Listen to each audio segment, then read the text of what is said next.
Subscribe कीजिए हमारे YouTube channel को और बेल आइकन को दबाइए लेटेस्ट वीडियो की नोटिफिकेशन सबसे पहले पाने के लिए। हेलो स्टूडेंट, आज हम देखेंगे क्लास 10th मराठी सब्जेक्ट का चैप्टर नंबर 2 संतवाणी। आज हम देखेंगे योगी सर्वकाल सुखदाता। तो शुरू करते हैं। इसके कवि हैं, यानी इस अभंग को लिखा है संत एकनाथ जी ने। भागवत संप्रदायातील थोर संत कवि, ये भी भागवत धर्म फॉलो करते हैं। इसके पहले जो हमने नामदेव संत नामदेव देखा था, वो भी भागवत धर्म फॉलो करते थे। तो क्या लिखा है, भागवत संप्रदायातील थोर संत कवि। एकनाथ जी भी भागवत धर्म संप्रदाय के थोर यानी महान कवी है। 16व्या शतकातील महाराष्ट्राच्या सांस्कृतिक प्रबोधनाचे प्रवर्तक। अभी 16व्या शतकातील यानी 16वीं सदी के ये 16वीं सदी में इन्होंने महाराष्ट्र के सांस्कृतिक यानी जो महाराष्ट्र का जो कल्चर है उनको वो लोगों तक पहुंचाया है। प्रवर्तक यानी लोगों तक पहुंचाने वाले। तो 16वीं सदी में इस संत ने महाराष्ट्र का जो कल्चर है उसको लोगों तक पहुंचाने में बहुत बड़ा इनका हाथ है। अभी उन्होंने कुछ ग्रंथ वगैरह लिखे हैं। एकनाथी भागवत, रुक्मणी स्वयंवर, भावार्थ रामायण इत्यादि ग्रंथ, अभंग, आख्याने, गौळणी, पदे, भारुणे असा बहुआयामी लेखन संपदा आहे। अभी इन्होंने अभंग, आख्याने, गौळणी, पदे, भारुणी ये सब एक राइटिंग है, जो राइटिंग स्किल्स है। तो इन्होंने बहुआयामी यानी हर विषय पे उन्होंने लिखा है। ऐसा कोई विषय नहीं है जो उन्होंने छोड़ा हो। तो इनका बहुत सारा ग्रंथ, अभंग वगैरह मौजूद है। बहुश्रुतता यानी सुन के हम सीख सकते हैं, यानी प्रेरणादायक। संवेदनशीलता यानी 2-3 विषयों को वो जोड़ के लोगों को समझाते थे। सामान्य उधराची तड़मड़, जो गरीब लोग होते थे, जो दुखी लोग होते थे, उनके उद्धार के लिए वो बहुत ही बेचैन रहते थे। मतलब वो उनके लिए बहुत चिंतित रहते थे। वैसा उन्होंने उनके लिए किया है। अलंकारिकता, ये जो इनकी जो क्या बोलते राइटिंग स्किल थी, उसमें वो उन्होंने अलंकारिक भाषा यानी बहुत अच्छे से वो सजावट के साथ लिखते थे। फिगर स्पीच ज़्यादा यूज़ करते थे। पौराणिक कथा संदर्भ, जो जैसे क्या बोलते हैं पुराने ज़माने में जैसे हिंदू लोगों का पवित्र ग्रंथ है वगैरह, वैसे उनके बहुत सारे कथा भी उन्होंने लिखे हैं। सुबोधता यानी उन्होंने जो लिखा है वो समझने में एकदम आसान है। हे संत कवी एकनाथाचे काव्याचे प्रमुख विशेष आहे। ये उनकी खासियतें हैं। अभी इस अभंग में हम क्या सीखने वाले हैं। प्रस्तुत अभंगात योगी पुरुष आणि पाण्याची तुलना केली असून योगी पुरुष या पाण्यापेक्षाही श्रेष्ठ आहे हे विविध दृष्टांतून संत एकनाथ यांनी स्पष्ट केले आहे। यानी इस लेसन में योगी पुरुष और पानी की तुलना की गई है। और एकनाथ जी ने बताया है कि जो योगी पुरुष है वो पानी के मुकाबले अगर कंपेयर करेंगे तो ज़्यादा ही सुपीरियर है। समझे। तो ये बताने के लिए उन्होंने अलग अलग दृष्टांत दिया है, यानी उदाहरणें दी है। ठीक है, चलो हम अभंग शुरू करते हैं। जेवी चंद्र किरण चौकोरासी। जेवी यानी जिस तरह, चंद्र किरण यानी मून्स रे, चकोरासी ये एक पक्षी है, चकोर। ऐसा माना जाता है, ये एक काल्पनिक पक्षी है कि ऐसा माना जाता है कि ये जो पक्षी है ना वो ये जो चांद का जो किरण होता है उसको पीकर ही जिंदा रहता है। जैसे पिछली बार हमने क्या देखा था, चातक पक्षी जो पहली बारिश की पानी को पीकर ही जिंदा रहता है, वैसे ये भी एक पक्षी है जो चंद्र किरण को पीकर अपना जिंदगी स्पेंड करता है। ठीक है। पंखोवा जेवी पिलियंसी, पंखोवा यानी पंख, जेवी यानी जैसे, और पिलियंसी का मतलब होता है वो चिड़िया, अरे पक्षियों के जो बच्चे होते हैं, यानी चूजों को पिल्ली बोलते हैं। तो जैसे पक्षी के जो बच्चे होते हैं उनको अपने माँ के पंखों के, यानी पंखों की ज़रूरत होती है, प्रोटेक्शन की ज़रूरत होती है, वो यहाँ बताया है। और थर्ड है जीवन जैसे जीवांशी, यहाँ जीवन का मतलब है पानी। तो जैसे जीवांशी यानी ऑल लिविंग थिंग, जैसे दुनिया में जितने भी लिविंग थिंग है उनको पानी की ज़रूरत होती है, वैसे ही अभी ये जो चौथा लिखा है तेवी सर्वांशी मृदुत्व, इसका मतलब है कि जैसे चकोर को चंद्र किरण चाहिए, चिड़िया के बच्चों को अपने माँ के पंखों की आवश्यकता है, उसके प्रोटेक्शन की आवश्यकता है, और हर सजीव को पानी की आवश्यकता है, उसी तरह समाज में एक योगी, ऐसा योगी पुरुष की ज़रूरत है जो मृदुत्व यानी कोमल स्वभाव का हो। समझे? वो मतलब उसका साथ पाने से हमारा जीवन सार्थक हो जाए, ऐसा एक योगी पुरुष की हमें ज़रूरत है। अभी इनका इन शॉर्ट में मैं बताती हूँ। जिस तरह चकोर को चंद्र किरण की ज़रूरत होती है, चिड़िया के बच्चों को अपने माँ के पंखों की ज़रूरत होती है, और लिविंग थिंग को पानी की ज़रूरत होती है, उसी तरह समाज में ये जो चौथा है ये योगी पुरुष के लिए है।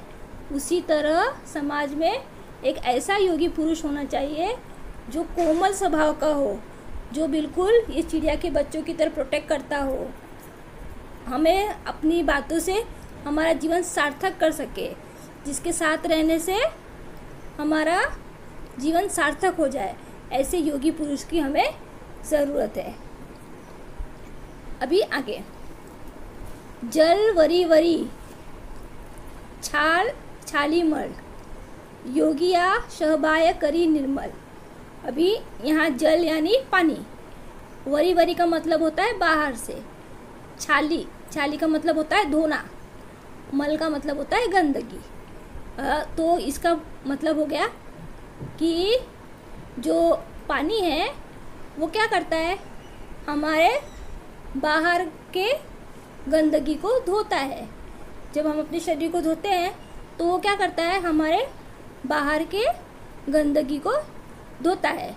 शाली यानी धोना, तो वरी वरी यानी वो बाहर से, तो वो हमारे बाहर की गंदगी को धोता है। लेकिन जो योगी पुरुष है, अभी इसके कंपेयर के मुताबिक जो योगी पुरुष है, योगी यानी योगी पुरुष सहभाय, सहभाय का मतलब होता है अंदर से भी और बाहर से भी, करी यानी करता है, निर्मल यानी साफ स्वच्छ करता है। तो जिस तरह जल सिर्फ बाहर धोता है हमारा सब कुछ, लेकिन योगी पुरुष हमारा अंदर से भी और बाहर से भी साफ करता है। जैसे वो हमारे शारीरिक और मानसिक दोनों चीज़ों को वो साफ करता है अपने विचार के द्वारा। वो जो हमें बताता है, अगर हम योगी पुरुष के साथ रहते हैं तो वो हमें अंदर से भी क्लीन करता है। जो हमारी बुरी आदतें हैं, अपने विचारों से वो उसे क्लीन करता है, और हम कुछ बुरा काम करते हैं यानी बाहर का काम, तो उससे भी वो हमें प्रोटेक्ट करता है। अभी ये उदक का मतलब भी पानी होता है। इस लेसन में हम लोग को पानी का ही कंपैरिजन करना है। तो ये उदक, जल, जीवन, ये तीनों का मतलब पानी ही है। समझे? समानार्थी है एक्चुअली। तो उदक सुखी करी एक वेड़, यानी पानी सिर्फ एक टाइम के लिए हम लोग को जब उसकी ज़रूरत है। अभी हमने नहा लिया तो वो उसी टाइम पे हम लोग को सुखी कर लेगा। अगर प्यास लगी है तो एक ही टाइम के लिए, फिर हमें दोबारा भी ज़रूरत पड़ेगी ना पानी की। तो वही लिखा है, उदक सुखी करी एक वेड़, जो पानी है वो हमें एक ही टाइम के लिए सुखी करेगा। लेकिन योगी सर्वकाल सुखदाता, लेकिन जो योगी पुरुष है वो हमें सर्वकाल यानी हमेशा सुख देगा। अगर हम योगी पुरुष के साथ रहते हैं तो वो हमें हमेशा, वो क्या बोलते हैं, हमेशा हमें सुखी ही रखेगा। यानी वो हमें उपदेश देगा, हमारे विचारों सबको धो देगा वो, समझे। तो यहाँ पे ये बताने की कोशिश की गई है कि संत एकनाथ ने यहाँ पे ये बताने की कोशिश की है कि जो योगी पुरुष है वो पानी के मुकाबले ज़्यादा अच्छा है, ठीक है। उदकाचे सुख ते किती सवेची क्षणे तृषते होती, योगिया दे स्वानंद तृप्ति सुखाती विकती पै नहीं। अभी इसका मतलब देखिए, उदकाचे यानी बताया ना, उतक यानी पानी, सुख ते किती यानी जो पानी पीते हैं उसका सुख कितना होता है, ऐसे पूछ रहे हैं कि कितना होता है, तो कितना होता है। सवेची, सवेची यानी पीते समय, तृषति जब हम पीते, जब हमें पानी, तृषति यानी प्यास, जब हमें प्यास लगी होती है तभी हम जब पानी पीते हैं तभी तक वो हमें सुख देता है, समझे। फिर बाद में फिर हमें दोबारा प्यास लगती है ना, लेकिन वो बोल रहा है कि पानी का सुख कब होता है, जब हमें प्यास लगी होती है तभी तक होता है। लेकिन योगिया दे स्वानंद तृप्ति, स्वानंद तृप्ति, लेकिन जो योगी पुरुष होगा जिसके साथ हम रहेंगे, अगर योगी पुरुष के साथ हम रहते हैं तो वो हमें हमेशा चिरकाल बोलते हैं ना, क्या बोलते हैं, हमेशा तक यानी लाइफ टाइम तक हमको वो सुख मिलेगा। कहने का मतलब है कि इसको पानी से कंपैरिजन में कैसे किया है कि अगर हम पानी पीते हैं तो उसका जब हमें प्यास लगी होती है तो उतनी देर तक ही वो हमें सुख देता है, लेकिन फिर हमें दोबारा प्यास लगती है ना। लेकिन जो योगी पुरुष है अगर हम उसके साथ संगत में रहते हैं तो वो हमें लाइफ टाइम का सुख दे सकता है।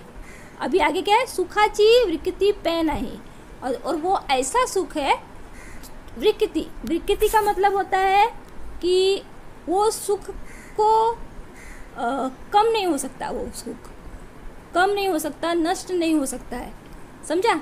वो हमेशा तक हमारे साथ रहेगा।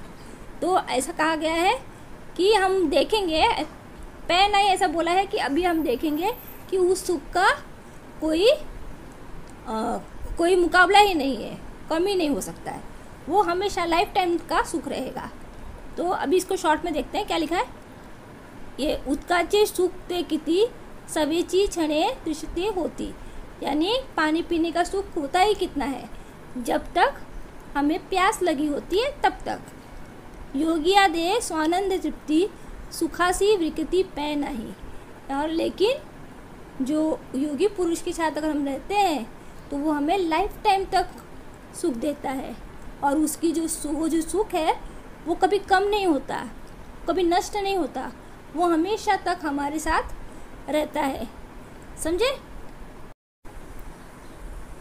उदकाची जे मधुरता ते रसने सीची तत्वता, उदकाची यानी पानी, जे मधुरता, मधुरता यानी यहाँ पे मिठास, तो पानी की जो मिठास है वो कब तक होती है, जब तक रसने सींची तत्वता, रसना का मतलब होता है जीभ, टंग बोलते हैं ना, वो तत्व यानी सच्चाई, यानी जो पानी की जो मिठास है, जब हम पीते हैं पानी तो जब वो जीभ को टच करता है तब तक ही वो उसकी मिठास होती है, तो वो क्या बोलते सॉरी वो जीभ को मीठा मीठा लगता है।